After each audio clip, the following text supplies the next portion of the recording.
अस्सलामु अलैकुम नाज़रीन, मेरा नाम सरफराज है। मेरी उम्र 22 साल है। मैं एक फैक्ट्री में जॉब करता था और मेरी दिन की ड्यूटी होती थी। मैं दिन को सुबह 8 बजे ड्यूटी पर जाता और रात को 9 बजे वापस आता था। मेरी रहाइश कोयटा की है और मेरा ताल्लुक पठान फैमिली से है। हमारे मोहल्ले में ही एक पंजाबी फैमिली आई हुई थी जो काफी पढ़े लिखे लोग थे और वो काफी अमीर थे। उनका घर मेरे घर के सामने ही था। मैं जब अपनी बाइक निकालता और ड्यूटी पर जाने लगता तो वो सभी लोग अपनी छत पर चढ़कर मुझे देखते थे। एक दिन मैंने बाइक निकाली तो एक बहुत खूबसूरत लड़की, जिसकी उम्र तकरीबन 18 से 19 साल होगी, वो छत पर चढ़ी हुई थी। वो मुझे देखकर हाथ हिलाने लगी। जिंदगी में पहली दफा किसी लड़की ने इस तरह मुस्कुराकर मेरी तरफ हाथ हिलाया था। मेरी तो खुशी की इंतहा ना रही और मैं अपनी ड्यूटी पर चला गया था।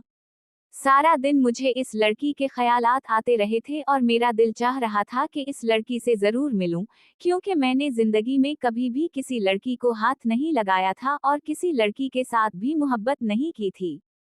शाम को मैं ड्यूटी से वापस आया तो मेरी कोशिश थी कि मैं अपनी छत पर चढ़कर इस लड़की को देखूं, लेकिन वो लड़की कहीं भी छत पर मौजूद नहीं थी। सारी रात मेरी तरफते हुए गुजर गई थी और मेरा दिल चाह रहा था कि वो लड़की मेरे करीब आए और मैं इसके साथ वो सब कुछ करूं। लेकिन मैं मजबूर था और किस तरह इस लड़की को कायल करके अपनी ख्वाहिश को पूरा कर सकता था। अगले दिन सुबह सुबह में घर से निकलने लगा तो मेरे दिल में यही दुआ थी कि काश आज वो लड़की छत पर खड़ी हो तो मैं उसको अपना नंबर दे दूं। मैंने जब घर से बाइक निकाली तो अपना गेट खोला, वो लड़की उस वक्त छत पर खड़ी हुई थी। मैंने उसको फोन नंबर का इशारा किया तो उसने अपना फोन नंबर नीचे फेंक दिया था। मेरी खुशी की इंतहा ना रही थी और मेरी टांगें खुशी से कांपने लगी थीं। मैंने इसका नंबर अपने मोबाइल में सेव किया और अपने काम पर चला गया था। तकरीबन दिन के 11 बजे मैंने इस लड़की को मिस कॉल की तो उसने मुझे वापस कॉल की थी। उसका नाम अनम था। हमारी बातचीत होने लगी। मैंने उसकी खूबसूरती की तारीफ की तो वो भी मेरी खूबसूरती की तारीफ करने लगी थी, क्योंकि मैं भी एक पठान फैमिली से ताल्लुक रखता था और मैं इंतहा का खूबसूरत था, लेकिन मेरी फैमिली काफी सख्त थी।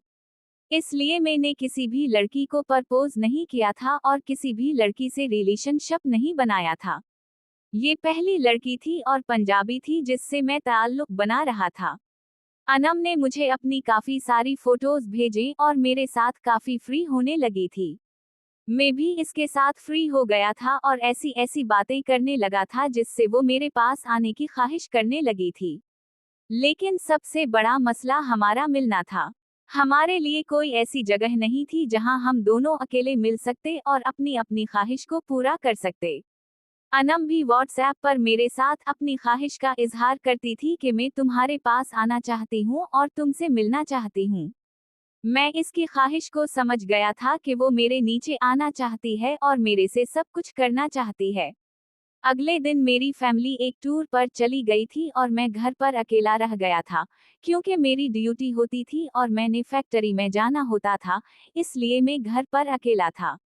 शाम के वक्त मैंने अनम को मैसेज किया कि तुम हमारे घर आ सकती हो। इसने कहा, मेरी सारी फैमिली जाग रही है, हो सकता है मैं रात को तुम्हारे पास आऊं। ये बात सुनते ही मेरी तो खुशी की इंतहा ना रही थी और मैं भी बड़ी बेचैनी से अनम का इंतजार करने लगा था। रात को तकरीबन 12 बजे मुझे अनम का मैसेज आया कि बाहर वाला दरवाजा खोलो।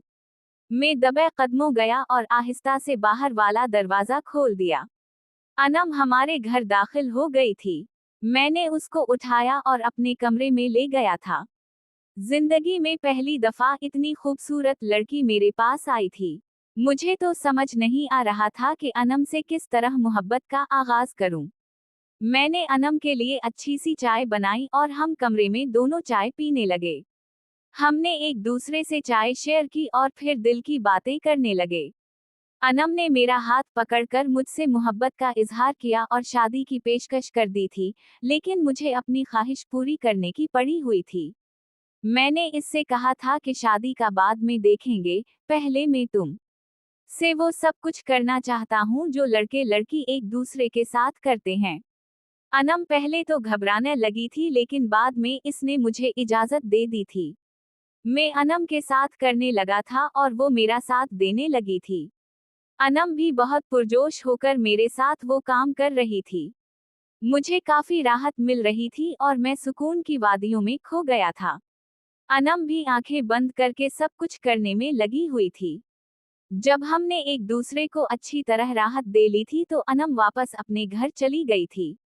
और दूसरे दिन अनम ने अपनी अम्मी अब्बू को मेरा रिश्ता मांगने के लिए भेज दिया था। मेरे अम्मी अब्बू ने भी हाँ कर दी थी और इस तरह एक पंजाबी लड़की मेरी जिंदगी में आ गई थी। नाज़रीन, अगर आपको ये कहानी पसंद आई हो तो वीडियो को लाइक कर दें। बहुत बहुत शुक्रिया।